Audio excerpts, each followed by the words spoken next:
Nós vamos hoje na nossa aula de ecologia, hoje a gente vai falar um pouco sobre ecologia. O tema de ecologia é muito recorrente em vários concursos e ele está sempre na mídia, nas redes sociais, sempre tem novidades, então a gente vai estar dando uma geral hoje sobre ecologia. Então, primeiro, o conceito de ecologia. Ecologia vem da palavra oikos e logia. O oikos deriva eco, oikos, quer dizer casa. O estudo, logia, o estudo, todo mundo já sabe, é o estudo da nossa casa, o estudo das relações que a gente tem em casa. Então, desde quando somos concebidos, lá até o nosso nascimento, o nosso desenvolvimento como seres humanos, a gente relaciona entre seres vivos, quer na própria família, quer socialmente. O ambiente, de maneira geral, na biologia, tem muito relação de seres vivos e isso influencia muito um na vida do outro. E além dessa relação entre os seres vivos, há também a influência do meio ambiente.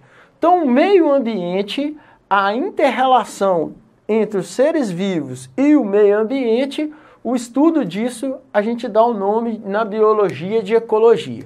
Todas as áreas relacionadas a isso aqui a gente vai encontrar na ecologia dentro da biologia, tá? E para a gente começar, a gente vai ver alguns conceitos básicos aqui e um principal que está relacionado ao nível de organização é a diferença de comunidade para ecossistema. Então, comunidade na biologia lá vai englobar somente os seres vivos de uma determinada área. Então, a comunidade de seres vivos de uma lagoa. Você está falando somente do quê? Dos peixes, dos camarão, você está falando de insetos que podem, de larvas, de algas que podem ter ali. Quando você fala comunidade de seres vivos de uma lagoa, comunidade que vive numa lagoa, você está falando somente dos seres vivos. Agora, se você falar de ecossistema, o conceito ecossistema vai englobar tanto os fatores bióticos, que têm vida, mas os fatores abióticos. Abióticos quer dizer sem vida.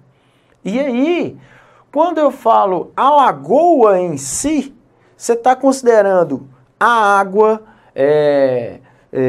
o solo que reteve aquela água e libera nutrientes para a água, você está considerando temperatura, você está considerando tudo isso. Por incrível que pareça, isso influencia muito nos tipos de seres vivos de um determinado ecossistema. Basta você olhar no nosso país, por exemplo. O nosso país, ele tem vários ecossistemas. Você tem o Pantanal, que é totalmente diferente dos Pampas gaúchos, que é totalmente diferente da Caatinga, que é totalmente diferente da Amazônia, que é totalmente diferente da Floresta Atlântica. Então, cada ecossistema desse, o fator determinante são os fatores abióticos. Agora, se você fala uma comunidade de macacos que vivem numa determinada região, você está falando somente de macacos. Os seres vivos é um grupo específico lá. Então tá. Aqui ficou claro, então, a diferença de comunidade e ecossistema. Ecossistema engloba fatores bióticos e abióticos. Comunidade engloba só os seres vivos. Outro conceito importante, isso aqui muita gente confunde, é hábitat e nicho ecológico. Hábitat quer dizer o endereço, a área, o espaço físico de uma determinada espécie. Esse endereço é onde que você vai encontrar esse animal. Ninguém vai procurar um urso polar na floresta amazônica. Por quê?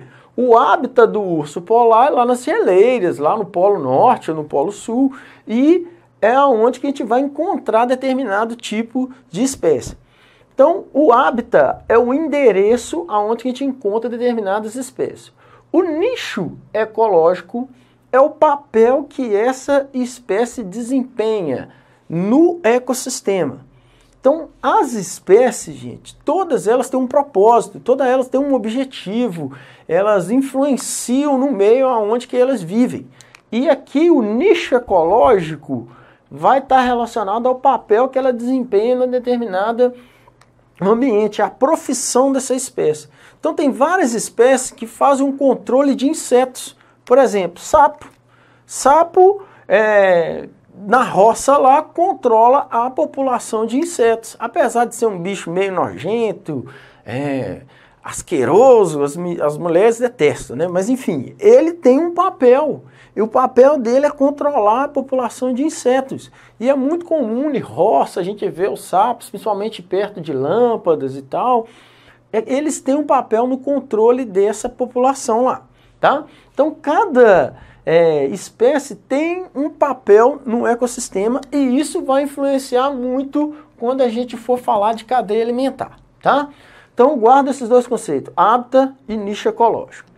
Outro conceito muito falado em ecologia é autótrofo e heterótrofo. Aqui tem outras terminologias para autótrofos. Tem autotrófico, também pode ser chamado popularmente produtores. Esses seres autótrofos ou autotróficos são seres capazes de sintetizar seu próprio alimento, auto se alimenta. E aí, esses seres autótrofos são chamados popularmente de produtores e os principais representantes deles são as plantas e algas. Agora, como que eles fazem isso? É através de um processo muito importante, que eu vou só citar ele aqui agora, e depois a gente vai ter uma aula só sobre isso. É através da fotossíntese. A fotossíntese é o processo que os seres autótrofos fazem para produzir seu próprio alimento. Converte matéria inorgânica, absorvendo luz do sol, em matéria orgânica e energética. Então, os autótrofos, os produtores, são principalmente representados pelas plantas e algas. Tem um outro processo que também é chamado de quimiossíntese, mas o mais comum é fotossíntese. Vamos lá. Heterótrofos ou heterotróficos, é a mesma coisa, são os chamados consumidores, seres incapazes de produzir seu próprio alimento.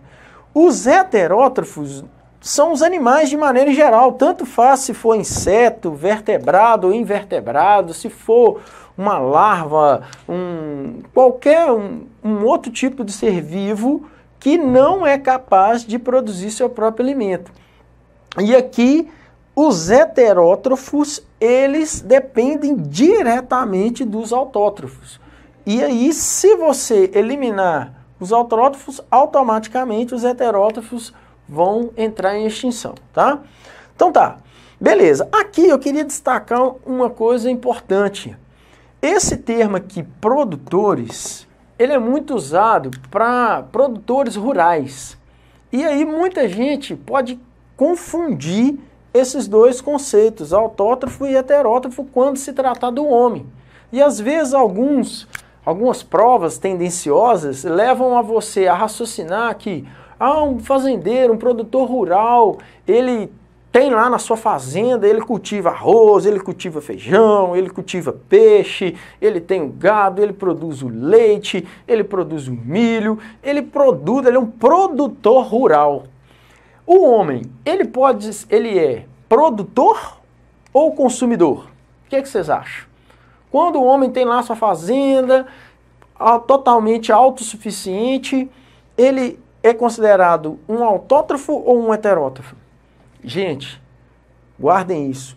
Todo homem, ele é heterótrofo. Ele cultiva a planta produz, ele pega aquilo pronto e se alimenta disso e tira a energia dali. Mas o homem nunca será autótrofo por si só. Ele não consegue realizar fotossíntese. O homem, ele é heterótrofo em qualquer situação, tá? Beleza.